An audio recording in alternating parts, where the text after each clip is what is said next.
Génesis capítulo 9, versículo 19. Génesis 9, versículo 18, perdón. Y los hijos de Noé que salieron del arca fueron Sem, Cam y Jafet. Y Cam es el padre de Canaán. Estos tres son los hijos de Noé y de ellos fue llena toda la tierra. Después comenzó Noé a labrar la tierra y plantó una viña y bebió del vino y se embriagó y estaba desnudo en medio de su tienda. Y Cam, padre de Canaán, vio la desnudez de su padre y lo dijo a sus dos hermanos que estaban afuera. Entonces Sem y Jafet tomaron la ropa y la pusieron sobre sus propios hombros y andando hacia atrás cubrieron la desnudez de su padre, teniendo vueltos sus rostros, y así no vieron la desnudez de su padre. Y despertó Noé de su embriaguez y supo lo que le había hecho su hijo más joven y dijo: maldito sea Canaán, siervo de siervos será sus hermanos. Dijo más: bendito por Jehová mi Dios sea Sem y sea Canaán su siervo. Engrandezca Dios a Jafet y habita en tiendas de Sem y Canaán sea su siervo. Y vivió Noé después del diluvio 350 años y fueron todos los días de Noé 950 años y murió. Estas son las generaciones de los hijos de Noé, Sem, Cam y Jafet, a quienes nacieron hijos después del diluvio. Los hijos de Jafet, Gomet, Magot, Madai, Javán, Tubal, Meset y Tira. Los hijos de Gomet, Askenat, Rifat y Togarma. Los hijos de Javán, Elisa, Tarsis, Quitín y Dodaín. De estos se poblaron las costas, cada cual según su lengua, conforme a las familias en sus naciones. Los hijos de Cam, Cus, Misraim, Fut y Canaán. Los hijos de Cus, Seban, Ávila, Sabna, Rabna, Sapteca. Y los hijos de Rabna, Seba y Dedán. Y Cus engendró a Nimrod, quien llegó a ser el primer poderoso en la tierra. Este fue vigoroso cazador delante de Jehová, por lo cual se dice, así como Nimrod, vigoroso cazador delante de Jehová. Y fue el comienzo de su reino Babel. Eret, Akkad, Calne en la tierra de Sinar. De esta tierra salió para Siria y edificó Nínive, Rehobot, Cala y Resén entre Nínive y Cala, la cual es ciudad grande. Misraín engendró a Ludín, a Anaín, a Lebanín, a Naftutín, a Patrusín, a Calusín, de donde salieron los filisteos, y a Cazorín. Y Canaán engendró a Sidón, su primogénito, a Ed, al Jebuseo, al Amorreo, al Jerjeseo, al Ebuseo, al Araseo, al Cineo, al Abdadeo, al Semareo, al Amateo, y después se dispersaron las familias de los cananeos. Y fue el territorio de los cananeos desde Sidón en dirección a Gerar hasta Gaza, en dirección de Sodoma, Gomorra, Adma, Seboín, hasta Laza. Estos son los hijos de Cam por sus familias, por sus lenguas, en sus tierras, en sus naciones. También les nacieron hijos a Sem, padre de todos los hijos de Eber, y hermano mayor de Jafet. Los hijos de Sem fueron Elán, Asur, Asfasat, Lud, Arán, y los hijos de Arán, Uz, Ul, Geter y más. Arzafat engendró a Sala, y Sala engendró a Eber, y a Eber le nacieron dos hijos. El nombre de uno fue Pelet, porque en sus días fue repartida la tierra, y el nombre de su hermano Joctán. Y Joctán engendró a Almodad, Selef, Azar, Mabet, Gera, Adorán, Usal, Dicla, Obal, Amimael, Seba, Ofir, Ávila, Jobat. Todos estos fueron hijos de Joctán. Y la tierra en que habitaron fue desde Mesa en dirección a Cefar hasta la región montañosa del oriente. Estos fueron los hijos de Sem por sus familias, por sus lenguas, en su tierra y sus naciones. Estas son las familias de los hijos de Noé, por sus descendencias en sus naciones. Y de estos se esparcieron las naciones en la tierra después del diluvio. Tenía entonces toda la tierra una sola lengua y unas mismas palabras. Y aconteció que cuando salieron de oriente hallaron una llanura en la tierra de Sinar y se establecieron allí. Se dijeron unos a otros: vamos, hagamos ladrillo y cozámoslos con fuego. Y les sirvió el ladrillo en lugar de piedra y el asfalto en lugar de mezcla. Y dijeron: vamos, edifiquémonos una ciudad y una torre cuya cúspide llegue al cielo y hagámonos un nombre por si fuésemos esparcidos sobre la faz de toda la tierra. Y descendió Jehová para ver la ciudad y la torre que edificaban los hijos de los hombres, y dijo Jehová: he aquí, el pueblo es uno, y todos estos tienen un solo lenguaje y han comenzado la obra, y nada les hará desistir ahora de lo que has pensado hacer. Ahora pues descendamos y confundamos allí su lengua, para que ninguno entienda el habla de su compañero. Así los esparció Jehová desde allí sobre la faz de toda la tierra, y dejaron de edificar la ciudad. Por eso fue llamado el nombre de ella Babel, porque allí confundió Jehová el lenguaje de toda la tierra, y desde allí los esparció sobre la faz de toda la tierra. Bueno, nombres tenemos para rato ahí, ¿verdad? En esa genealogía. Era importante leerla, pero yo voy a tratar de hacer una especie de resumen dentro de un momentito en cuanto a cómo se dispersaron y se fueron poblando los diferentes territorios, las diferentes naciones, los diferentes grupos luego del diluvio. Nosotros vemos acá en el versículo 18 y 19 del capítulo 9 que dice que salieron del arca los hijos de Noé, que fueron Sem, Cam y Jafet. Y dos veces, tanto en el capítulo 9, versículo 19, como en el capítulo 10, versículo 32, insisten que de ellos fue que se pobló toda la tierra.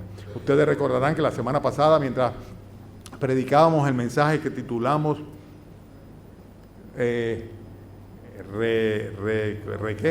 Recomenzando, pues veíamos que el Señor no solamente manda un juicio con el diluvio, sino también la oportunidad de un nuevo comienzo, Y la civilización a la cual nosotros pertenecemos es la misma civilización a la cual perteneció Sem, Cam y Jafet y el mismo Noé. O sea, no tanto Noé viene desde la civilización prediluviana, pero nosotros somos de la generación y la civilización postdiluviana, igualito que el Sem, Cam y Jafet y toda la descendencia que nosotros vemos aquí en orden descrita. El hecho es que de Sem emergen los semitas, las tribus semitas o los grupos semitas que incluye a los hebreos, entre ellos, como conocemos, los israelitas hoy día, ¿no? Los caldeos, los asirios, los persas y los sirios. Ellos pueblan toda esa parte de lo que viene siendo hoy día muchas veces denominado como Medio Oriente, los pueblos semitas. Es interesante que haya afinidad, por ejemplo, entre los jordanos o los sirios y los hebreos, ¿verdad? A pesar de que hoy día, pues, a causa de la diferencia religiosa, pues, son pueblos antagónicos. Pero, sin embargo, todos son descendientes de Sem. En el caso de Cam, nosotros vemos que los cananeos que se constituyeron, los amorreos, por ejemplo, que se constituyeron en enemigos permanentes de la nación de Israel en todo el Antiguo Testamento, pues son procedentes de Cam precisamente. Tanto los cananeos como los egipcios, los filisteos, los hititas y los amorreos ocuparon la zona de Canaán y la zona del África, ¿verdad? Todos ellos se fueron hacia allá y ahí pues edificaron ciudades y se establecieron. Luego tenemos los descendientes de Jafet. Los descendientes de Jafet son los griegos, los tracios, los escitas, todos los que ocuparon la parte de Europa, ¿verdad? Entonces es muy interesante porque cuando viene la sentencia profética de Noé sobre sus hijos, pues vemos que precisamente históricamente se cumplió eso. O sea, por ejemplo, cuando el Señor dice, maldito sea Canaán, siervo de siervos será de sus hermanos, pues hemos visto tristemente cómo los pueblos africanos han sido sometidos a esclavitud a través de los siglos, ¿verdad? Y también nosotros sabemos cómo fueron destruidas todas las naciones cananeas completamente. En el caso, por ejemplo, de Jafet, que el Señor le dice, bendito, engrandezca a Dios a Jafet, versículo 27, versículo 9. Capítulo 9, 27, y habiten, tiendan de Sem. Nosotros vimos también esto, o sea, cómo hay una correlación entre la colonización de parte de África por parte de los europeos también, y cómo se sucedió esto, ¿no? Y también en el caso específico de los pueblos semitas, nosotros vemos también cómo la bendición de Dios ha estado sobre ellos, no obstante la persecución que han tenido a través de los siglos. Toda la generación postdiluviana manifiesta la misma característica que hoy día nosotros vemos en nuestra sociedad, en nuestro mundo. O sea, es una manifestación del pecado desde su mismo inicio. O sea, parecería como que la experiencia o la disciplina del diluvio no fue suficiente para que el hombre recapacitara. Y no es eso, de lo que se trata es sencillamente de que nuestra naturaleza es así. O sea, a causa de la caída y de nuestra descendencia adámica, nosotros somos pecaminosos, somos pecadores, ¿verdad? Es precisamente el gran impedimento que tenemos para poder accesar, llegar al reino de los cielos. Y por eso precisamente Dios tiene que mandar un Redentor en Jesucristo, un Salvador, para que venga a buscar lo que está perdido por sí mismo, lo que de antemano estaba perdido. Pero los mismos rasgos que caracterizan esta civilización que nosotros vemos que emerge y que hemos leído en estos versículos luego del diluvio, pues precisamente son los mismos rasgos que nosotros vemos hoy día. Por eso he titulado el mensaje de esta mañana, Rasgos de nuestra civilización, puesto que es la misma civilización y tiene los mismos rasgos que nosotros vemos acá. El primero de ellos que yo quiero destacar es la liviandad moral. Dice los versículos capítulo 9, versículos 20 al 23, que Noé comenzó a labrar la tierra, dice, bebió del vino, se embriagó y dice, y estaba descubierto delante de su tienda. O sea, nosotros vemos aquí un descuido de parte del patriarca. La Biblia dice que las moscas muertas hacen heder y dan mal olor al perfume del perfumista, así como una pequeña locura, aquel que es contado por sabio. Y en el caso de Noé, siendo el patriarca, pues cometió un grave error que traería consecuencias funestas sobre su familia y en particular sobre una descendencia, una rama de su familia. Nosotros vemos acá que Noé se embriagó. Y cuando Noé se embriagó no fue que le cogió de sorpresa la embriaguez, ¿verdad? Porque recuérdense que la embriaguez era un síntoma anterior al diluvio. O sea, cuando el mismo Señor Jesucristo habla sobre la generación prediluviana, dice que ellos estaban comiendo y bebiendo y casándose y dándose en casamiento. O sea, dice hasta el día en que Noé entró en el arca y vino el diluvio y se los llevó a todos. O sea que Noé sabía. No fue que le tomó de sorpresa que sembró una viña y sencillamente se prendió, se emborrachó sin darse cuenta. Él sabía el riesgo que se estaba corriendo. Y hay una tremenda enseñanza acá, porque todo lo que tiene que ver con las bebidas y todo lo que tiene que ver con las drogas trae consecuencias siempre. O sea, la embriaguez desinhibe, y en el caso de Noé lo vemos muy claramente. O sea, él perdió la cabeza, perdió el buen juicio y se expuso de una manera tal en el cual uno de sus hijos pues sencillamente fue tentado a faltar como consecuencia de la situación en la cual Noé se había colocado a sí mismo. Hay que tener muchísimo cuidado. Cuando hay desinhibición, pues viene como consecuencia la falta de pudor, y con la falta de pudor, la falta de recato, y con la falta del recato, la desnudez que se vuelve pública. Y hoy día estamos viviendo en una sociedad que es así. Es una sociedad que es así. Es tan difícil vivir en pureza con una sociedad que está constantemente bombardeando a uno con una sexualidad tremenda y con una desnudez que es espectacular. O sea, ya no hay partes privadas aparentemente para ningún ser humano. Las consecuencias generacionales de este descuido, de esta actitud de Noé, pues vienen sobre su familia. O sea, viene una maldición sobre Canaán, el nieto de él y toda la descendencia de él, que a través de los siglos pues se sucedería de tal manera. Ahora, el caso específico de Canaán es bueno que lo estudiemos. O sea, Canaán no tenía por qué pecar en contra de su padre. Y hoy día es parte de lo que nosotros estamos viviendo también cada vez más, cómo se producen matricidios y parricidios y cómo cada vez más pues los hijos pues menosprecian y se burlan y tienen a menos a sus padres. Y esto es paradójico porque si hay un mandamiento que tiene promesa, no obstante la ley no estaba desde entonces establecida, sino que viene después con Moisés, pero que está en prioridad delante del hombre o para el hombre, es el honrar a su padre y a su madre. Porque dice que es un mandamiento que te promete una longevidad, o sea, una longevidad, o sea, una larga vida sobre la tierra. O sea, Dios bendice a aquel que honra a su padre y su madre, y cayó aquí en el pecado de la irreverencia, en el pecado del irrespeto, de la deshonra hacia su padre. Y cualquiera diría, pero eso no tiene que ver, eso no era tan importante. Bueno, sí lo era, sí lo era. Él estaba de una manera profesa menospreciando a su padre, inclusive llegó a hacer burla de ellos y a traer a los otros. Vengan a ver al viejo como está ahí, tumbado en cuero ahí del humo que tiene. ¿Qué les parece a ustedes? ¿Ustedes creen que fue distinto a eso? Eso fue exactamente el cuadro que se describe aquí que se sucedió.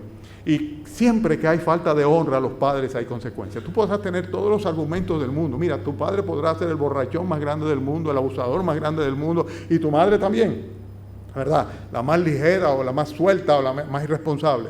Pero es tu padre y es tu madre. A ti lo que te corresponde es honrarles, no juzgarles.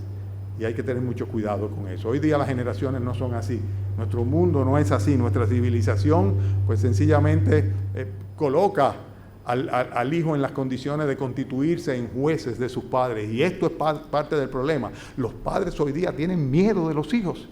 Tienen miedo porque no quieren caer en desgracia con sus hijos.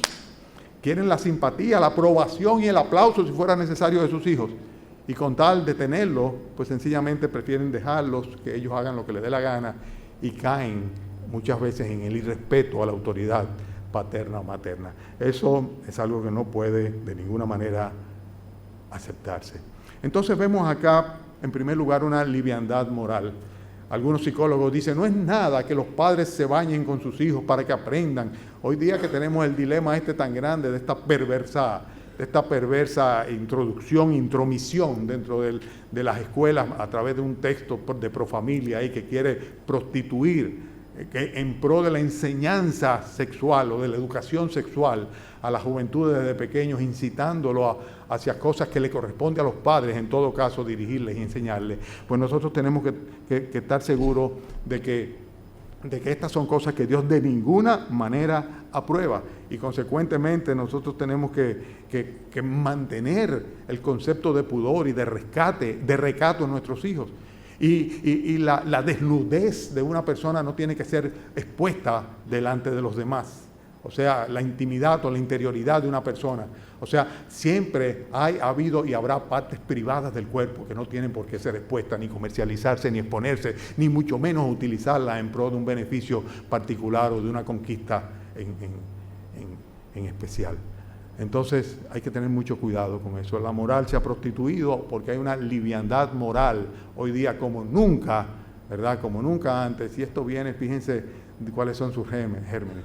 Desde antes del diluvio y continúan después del diluvio. En medio de nuestra civilización lo estamos viendo. El segundo asunto que yo pues puedo ver claramente acá en cuanto a un rasgo que es de toda nuestra civilización y que dura hasta nuestros días, tiene que ver con la actitud de autosuficiencia del ser humano. El hombre en aquel entonces, dice el versículo 2, aconteció, estamos hablando del capítulo 11, versículo 2, y aconteció que cuando salieron de oriente, hallaron una llanura en la tierra de Sinar, se establecieron allí y se dijeron unos a otros, vamos, hagamos ladrillos y cosámoslos con fuego.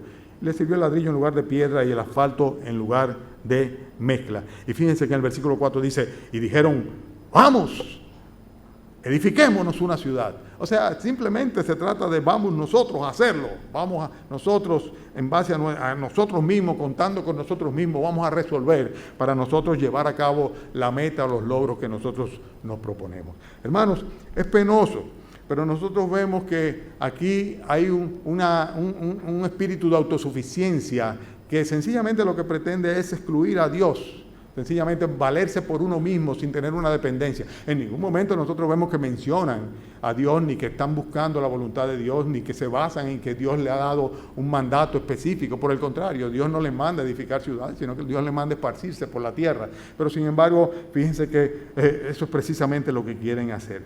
Nosotros vemos que hay más que el énfasis puesto en la edificación de la torre de Babel, el énfasis está en la ciudad. Y más que en la ciudad, en todo un imperio realmente. O sea, en formar una civilización que pueda vivir sin tener que depender de Dios. Y eso es hoy día lo que es nuestro mundo. El mundo quiere subsistir sin que Dios tenga mucho que ver con ello. Es una muestra clara de la intención humana de ser autosuficiente. O sea, de manifestar la suficiencia. Vamos nosotros, vamos a hacerlo. Vamos a hacer ladrillo, vamos a edificar. Vamos nosotros a hacerlo, ¿verdad? Independientemente de lo que Dios piensa. Y nosotros vivimos en una época que también vemos muchas cosas de ella.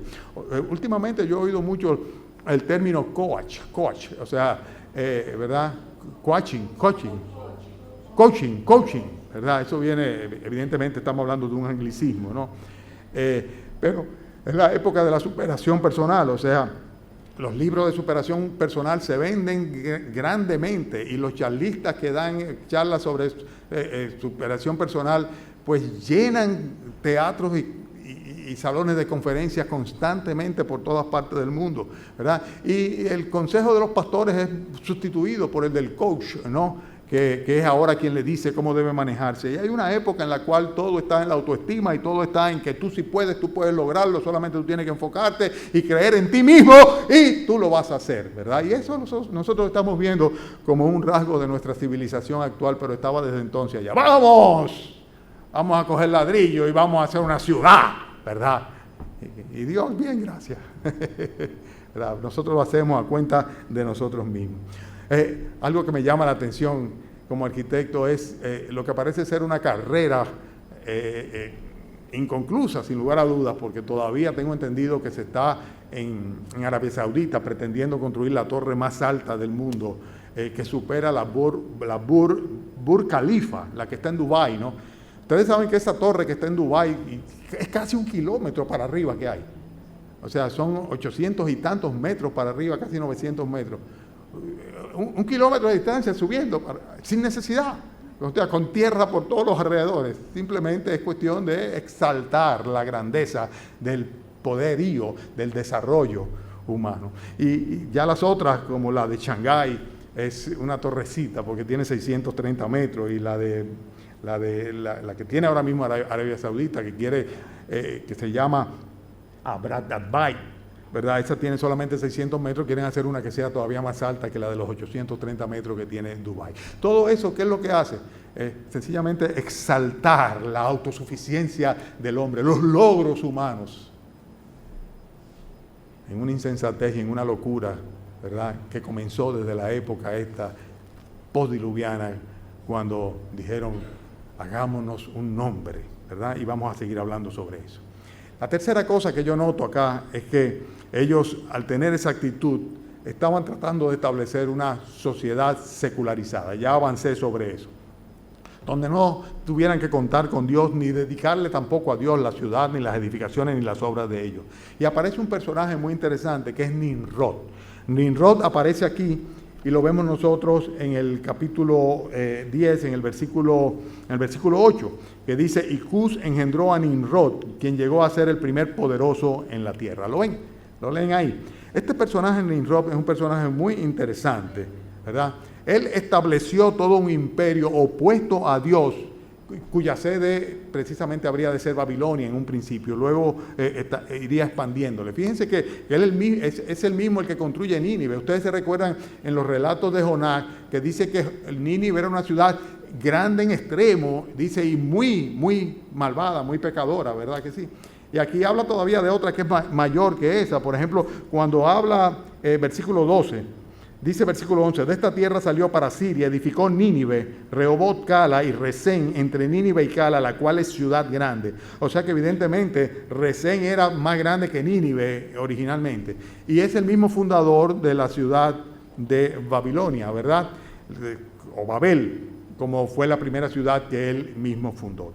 Este señor es el primer gran líder mundial que aparece post-diluviano, o sea, después del diluvio. O sea, después de la muerte de Noé aparece como un personaje al cual le llama acá que fue el primer poderoso.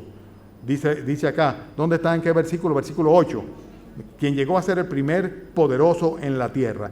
Y este líder mundial se caracteriza porque era una persona cazadora de almas que se oponía a Jehová. La expresión que dice acá en el versículo 9, donde dice, este fue vigoroso cazador.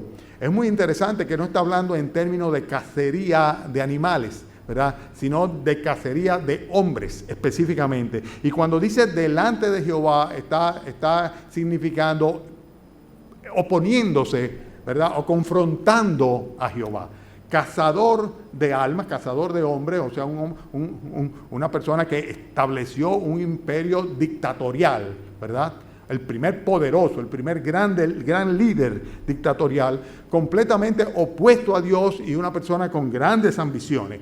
Él quería formar una sociedad ajena a Dios, donde Dios sencillamente no pinte nada, no cuente absolutamente para nada. Y esto es lo que nosotros vemos, el intento, y más que el intento, la formación real de todo un imperio ajeno a la voluntad de Dios. Consideremos que este Nimrod también viene de la descendencia de Canaán.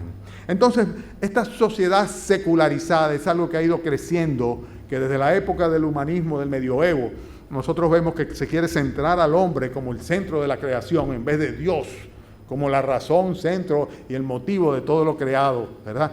Y creador y la creación en sí. Pues nosotros vemos que este movimiento ha ido tomando cuerpo cada vez más. Y fundamentalmente lo que ha hecho es ir sacando a Dios de medio del plano de la civilización humana. Con la tecnología, ¿verdad?, con el desarrollo del conocimiento, pues cada día más tratan de opacar la soberanía y la gloria del Dios que creó los cielos y la tierra y que le sostiene y que le mantiene. Nosotros vemos esta sociedad secularizada hoy día siendo completamente permeada dentro de lo que en una época fue el cuna de la evangelización del Nuevo Mundo, todo lo que se llama, todo lo que corresponde a Europa, ¿verdad? Y hoy día prácticamente el conocimiento de Dios en todo lo que viene siendo el territorio de la descendencia de Jafet es algo que sencillamente se traduce a una referencia teórica, ¿verdad? El concepto de la divinidad, más que el conocimiento personal de un Dios vivo y verdadero que sostiene todas las cosas. Nosotros vemos esta sociedad secularizada cada vez más secularizada, y aún en lugares como América Latina, de la cual nosotros somos parte, donde nosotros vemos que hay mucha aparente piedad religiosa, ¿verdad? Pues aún en la práctica real, cada vez Dios cuenta menos, Dios es tomado menos a cuenta, y lo vemos nosotros, menos en cuenta, y lo vemos nosotros precisamente en nuestras legislaciones, en cómo va evolucionando las legislaciones sobre las cuales están establecidas los fundamentos legales, jurídicos, morales, sociales, ¿verdad?, en los cuales nosotros vivimos, los fundamentos nuestros. La otra cosa que veo acá, estoy refiriéndome ahora en el versículo 4 del capítulo 11, ¿verdad?, para los que están dando seguimiento, pues es que se establece entonces una religión pagana. Vemos aquí que en el versículo 4 dice que ellos se dijeron, vamos, edifiquemos una ciudad y una torre cuya cúspide llegue al cielo, ¿verdad? Una torre cuya cúspide llegue al cielo. Estas torres, o sigurat, como se le llamaba entonces, que se edificaron en varios lugares en el antiguo mundo, pues eran torres en forma de montaña con escalinatas, ¿verdad?, que por lo general tenían un ancho prácticamente piramidal y una altura correspondiente. Pues estas torres eran lugares de adoración. ¿Y de adoración a qué ustedes creen? A los astros, de adoración a los astros precisamente. Y nosotros vemos ese patrón repetido acá en toda la cultura maya, inca, ¿verdad? Y lo vemos a través de todo el mundo, o sea, en Egipto ni hablar, con las pirámides, etcétera. Pero es muy interesante el hecho de que hay una idea muy clara acá, y es la idea de que vamos a subir al cielo mediante una torre, o sea, nosotros vamos a encaramarnos allá arriba. Y estos sigurat, pues eran de naturaleza de adoración pagana completamente, y Nimrod lo que hizo fue eso, fundar una religión pagana. Pero lo interesante del caso es que esta religión pagana fundada por Nimrod tiene prácticas que fueron asumidas por todas las culturas posteriores. O sea, tanto Roma como imperio, como Grecia también, como Babilonia misma, como los sirios, como los egipcios, todos adoptaron, ¿verdad?, todos estos patrones religiosos que venían precisamente de la religión que habría de fundar este hombre, Nimrod, el cual llegó él mismo a autonombrarse Dios, y el cual formó una especie de trinidad. Ustedes recordarán perfectamente bien cómo se refiere la Biblia en más de una ocasión a la diosa del cielo que adoraban los paganos, a Semiramis o a Ishtar, con diferentes nombres en diferentes lugares, y al hijo de ella, Tamuz, ¿no? Y entonces era Nimrod, Semiramis y Tamuz, que hacían una trinidad, madre, padre, madre e hijo, ¿verdad? Una trinidad divina, completamente pagana. Y las falsas religiones siempre hacen lo mismo, pretender por sí mismas, mediante su obra, mediante lo que ellas edifican, subir hasta el cielo. Vamos, hagámonos una torre también, no solamente una ciudad, sino una torre. ¿Para qué? Para que lleguemos al cielo. O sea, esa es nuestra fórmula para llegar al cielo. Qué insensatez tan grande, pero qué realidad. Porque hoy día, en sentido espiritual, los hombres exactamente hacen lo mismo, y las religiones actuales pues sencillamente hacen lo mismo, pretender enseñarle al hombre cómo puede edificar de manera tal que pueda lograr por sus propios méritos, por su propio esfuerzo, ¿qué? Subir hasta el cielo, elevarse hasta el cielo. Más que un simbolismo, es una práctica que toda religión demanda, hacer una serie de obras a fin de conseguir por mérito propio la salvación que sabe que no le corresponde y que de ninguna manera podrá obtener salvo por la gracia y la misericordia de Dios. Estamos viendo diferentes rasgos de nuestra civilización. El primero de ellos fue una liviandad moral o ligereza moral, que trae consecuencias siempre. El segundo, actitud de autosuficiencia, de podemos y vamos a hacerlo, ¿verdad? Tercero, la secularización de la sociedad, o sea, Dios no es necesario. Dios está de más, sencillamente. Dios que está muy bien, si es que está ahí, está muy bien. Tercero, el establecimiento de religiones, que todas ellas son paganas. Cristo no vino aquí a establecer una religión, Cristo vino a morir por los pecadores, para salvarlos. No se trata de religiones, se trata de Jesucristo, el Salvador. En Él es que es salvado y redimido todo aquel que cree. Y después de esto, entonces, el próximo punto, que viene siendo el quinto, tiene que ver con la búsqueda de seguridad personal, de proveerse una seguridad personal, la autoprocura de seguridad. Versículo 4, después que dicen, vamos, edifiquémonos una torre cuya cúspide llega al cielo, ¿qué dice? Y hagámonos un nombre por si fuésemos esparcidos sobre la faz de la tierra. En otras palabras, vamos a tratar de asegurarnos. Vamos a establecer una identidad que nos asegure, ¿verdad? Que sea lo que sea que pase después, nosotros somos quienes somos, ¿verdad? Y estamos donde estamos. Y es una búsqueda de seguridad, sin lugar a dudas. Estamos buscando dos cosas, no solamente seguridad, sino también significancia. O sea, buscando una identidad propia, ajena completamente a Dios. Y esto es muy interesante también, porque cuando una persona anda en la vida sin Dios, pues prácticamente su vida pierde significancia o significado. O sea, el hombre, si tiene algo de bueno o algún valor, es porque procede de lo alto, del Padre de las luces. Dice la Biblia que en Él o por Él nosotros podemos tener alguna valía, ¿verdad? El hecho de haber sido hecho a su imagen y el hecho de poder tener una dependencia, una comunión y un rescate pago por el Hijo del Dios viviente. Pero en realidad por nosotros mismos no. Y ellos estaban buscando darse significado a sí mismos a través de las obras que construyeran de la ciudad, porque nosotros teniendo ya un nombre, no importa lo que venga después, aunque seamos esparcidos por la tierra. Es un absurdo que una persona pueda pretender proveerse a sí mismo de la seguridad que solamente Dios puede dar. Y ahora que nosotros estamos viviendo en una época tan peligrosa como la que estamos viviendo, porque estamos viviendo tiempos peligrosos. No es la primera vez que los hombres viven así, ni la iglesia, ¿verdad?, vive así. Pero consciente de esta peligrosidad en la cual nosotros estamos viviendo, tenemos necesariamente que asegurarnos en Cristo. Porque solamente en Él es que nosotros podemos tener segura protección. Y solamente en Él es que nosotros podemos tener una torre fuerte y un lugar donde nosotros seamos ciertamente preservados y protegidos. No solamente para la vida venidera, que sin lugar a dudas es así, sino también aún para este tiempo. Cuando se anda sin Dios en la vida, una persona pierde su significancia y pierde también la seguridad y la confianza. Tenemos los salmos que hablan tanto sobre eso, no voy a comenzar a citarlo, pero cómo la seguridad de David estaba en su confianza en aquel que era todopoderoso, y como Pablo decía por igual, que él estaba confiado en que sería capaz de sostenerle hasta el fin y aún más allá de la muerte. Por eso vemos nosotros que esta autoprocura de seguridad va a ser siempre fallida. Y cuando los hombres digan paz y seguridad, será cuando el anticristo realmente le va a caer arriba en el tiempo de la gran tribulación.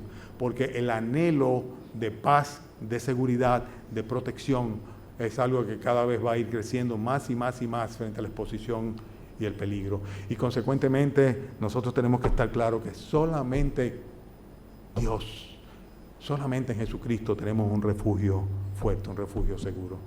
Él sigue en su trono, ¿verdad? Y todo está bajo su potestad. Hermanos, estamos viendo rasgos de nuestra civilización. Vimos hace un momentito el paganismo en las religiones, ¿verdad? Y también la búsqueda de proveerse de la seguridad personal de cada uno de los seres humanos. La otra cosa que nosotros vemos es una impenitente tosudez, ¿verdad? Dice versículo 5 del capítulo 11, y descendió Jehová para ver la ciudad y la torre que edificaban los hijos de los hombres, y dijo Jehová, he aquí el pueblo es uno, y todos estos tienen un solo lenguaje y han comenzado la obra. ¿Y qué dice luego? Dice, y nada ¿Están despiertos o se me durmieron? ¿Ya tan pronto se me durmieron? ¿No se me han dormido? Qué bueno. Han comenzado la obra y nada les hará desistir ahora de lo que han pensado hacer. Hay una asociación aquí, una unión que es autodestructiva. O sea, parecería que todos se juntan para planificar su propia desgracia, por así decirlo. Y mientras que el hombre está con una soberbia avasalladora, ¿verdad? El Señor dice, no es nada más que tosudez, que son una cabeza dura. Esa gente no van a desistir de lo que han pensado hacer. Consecuentemente, Dios decide que Él tiene que ponerle freno al derrotero, al camino que estaban llevando los seres humanos. Esta vez va a ser igual, o sea, Dios también, como sabe que el hombre por sí mismo no va a cambiar de su actitud, no obstante el periodo de gracia en que ha abierto, en el cual solamente acogiéndose a su misericordia, a sus brazos y a la iglesia de Él, pues los hombres pueden tener una transformación desde su interior hacia afuera y cambiar realmente las características de su entorno inmediato. Sin embargo, la naturaleza del hombre es juntarse para lo malo, Y hay una unión autodestructiva que está viéndose aquí. O sea, fíjense que hay que tener mucho cuidado con los grupos. El problema que hay con los cultos o los grupos religiosos es ese, ¿verdad? Y gracias al Señor que nosotros estamos apercibidos de que nuestra iglesia no debe constituirse en un grupo, porque no somos un grupo, somos una iglesia.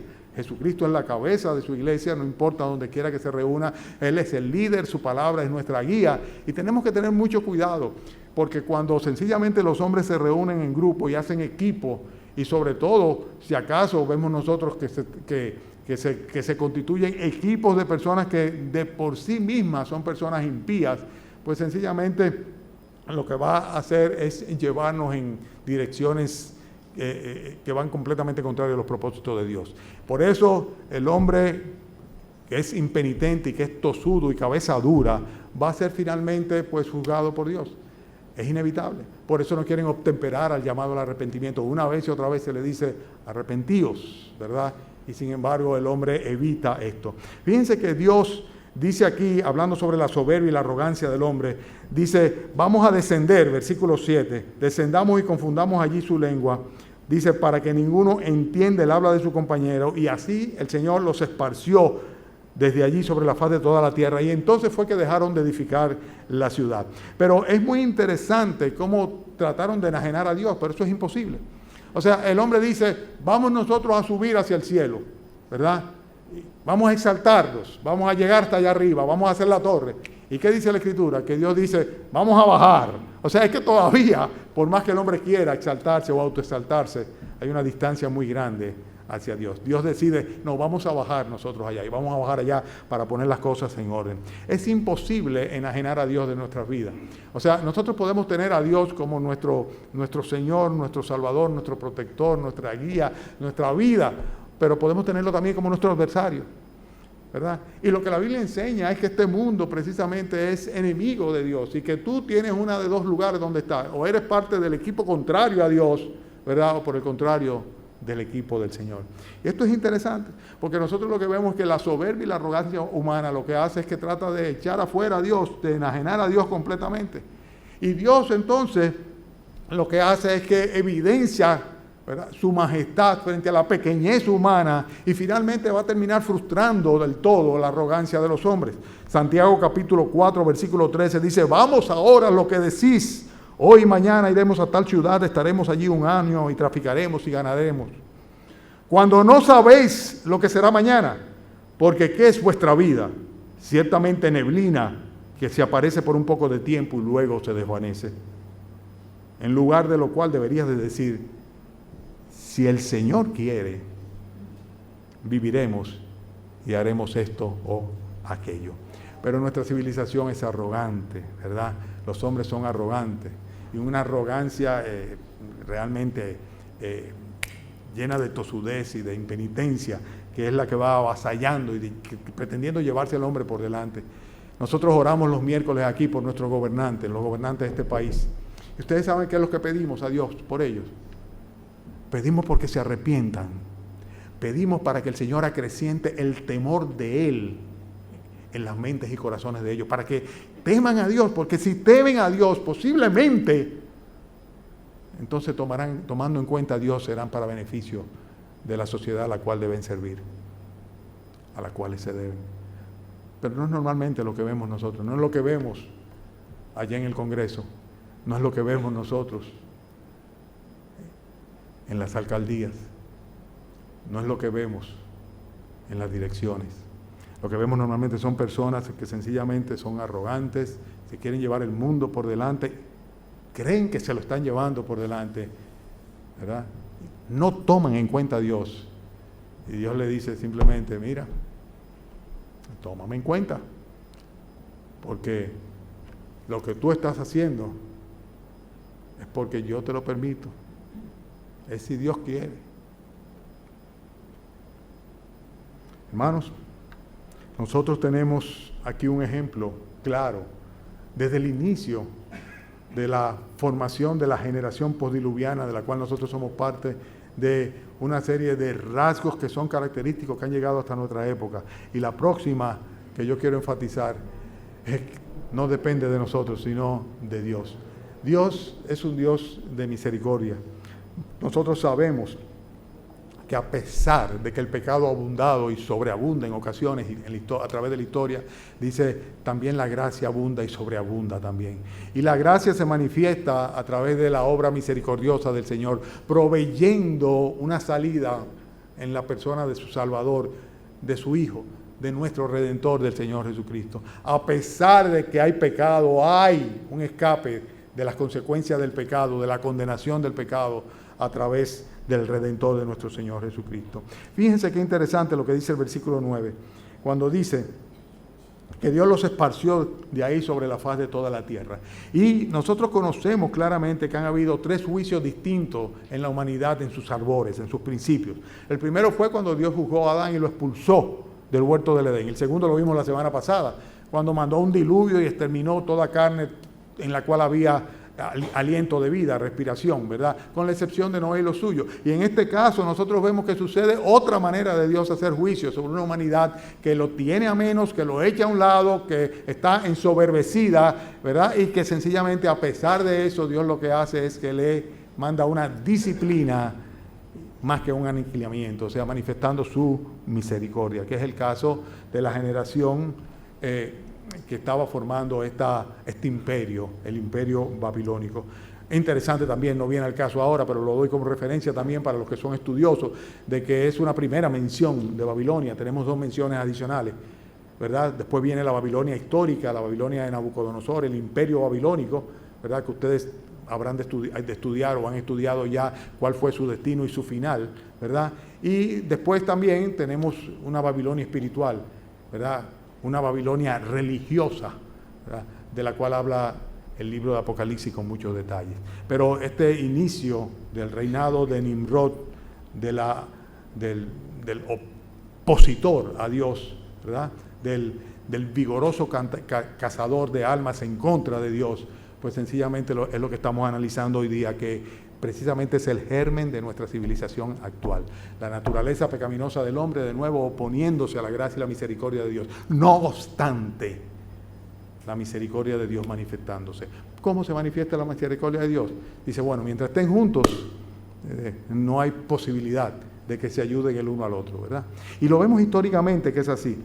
O sea, en cada ocasión Dios ha utilizado la dispersión como una consecuencia, como una solución a la soberbia imperial a través de los siglos, ¿verdad? O sea, nosotros vemos que en la medida que los hombres se reúnen más, pues nosotros lo que vemos es que cada vez más que se forman los imperios, pues lo que termina simplemente corrompiéndose aún más todo el plan de Dios para con el hombre en particular.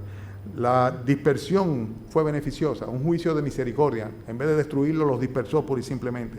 Y antes de que el hombre se volviera a corromper sobre la tierra del todo, lo que hace que sencillamente les confunde las lenguas, al no poderse entender, entonces surgen las naciones, las naciones se comienzan a separar, es cuando comienzan entonces los descendientes de Noé a ocupar los diferentes lugares a los cuales hicimos referencia, porque el centralismo, los imperios terrenales siempre han obviado a Dios para su propia destrucción a través de la historia. Entonces Dios lo que hace es que los dispersa. El hecho de que existan naciones es una bendición de Dios. El hecho de que el mundo no tenga un líder único. Cuando vuelva a tener un líder, ¿verdad?, sobre todas las naciones, vamos a estar de nuevo, el mundo va a estar de nuevo en aprietos, en el tiempo de la gran tribulación. Entonces, lo que vemos nosotros aquí es como en cada ocasión Dios ha salvado mediante un remanente, o en este caso sencillamente mediante una manifestación de misericordia generalizada a los seres humanos. ¿Cómo? Simplemente dispersándolo a fin de que toda esta soberbia, toda esta impenitente tosudez, toda esta secularización pretendida, toda esta religiosidad pagana, pues sencillamente se fuera al traste. Y entonces el hombre, pues, volviera de nuevo a cumplir con el propósito de Dios. En este caso particular, regarse por la tierra, ¿verdad?, para ocuparla y poblarla. Y ahí venimos nosotros somos parte precisamente de esta civilización. ¿Ya terminé?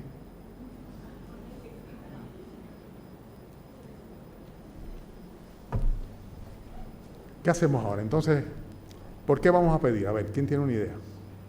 Vamos a pedir por qué. Ahora, al despedir la reunión. Vamos a pedir al Señor para que nos guarde de hacernos copartícipe, ¿verdad?, del sentir y del actuar de este mundo impío, que echa fuera a Dios de un todo, que no quiere tomar en cuenta a Dios, mientras que nosotros, por el contrario, vamos a tratar de exaltarle, glorificarle, guiarnos por su palabra, buscar su rostro en forma regular, para que entonces podamos nosotros, con el ámbito de la influencia nuestra, hacer la diferencia. Amén. Vamos a hacer eso, vamos a orar por eso. Padre, oramos, Señor, porque tú nos ayudes, Señor, no solamente a entender las cosas como nos las muestra a través de Génesis, a ver desde dónde vienen y cuáles son las consecuencias, sino sobre todo a acogernos a tu misericordia, Señor, a tu gracia, a tu poder, a tu salvación, a tu Salvador. Y, Señor, si otros tal vez no cuentan contigo, si otros tratan de autoprotegerse, si otros, Señor, se ensoberbecen en contra tuya, si otros, Señor, simplemente buscan darse a sí mismo un nombre, buscar crédito o reconocimiento humano, que en el caso nuestro, Señor, sea diferente, que nosotros busquemos tu gloria, tu reconocimiento, que nosotros busquemos, Señor, tu aprobación y que nosotros, Señor, marquemos una diferencia en nuestro entorno inmediato, Señor. Danos la gracia para esto, Padre, y tal vez hay algunos, Señor, que están dejándose arrastrar por la vorágine de este mundo. Dale luz, Señor, y dale coraje y valor para escapar, para que acudiendo a los pies de Jesucristo, arrepentidos por sus pecados, Señor, pues ellos puedan ser salvos creyendo en Él.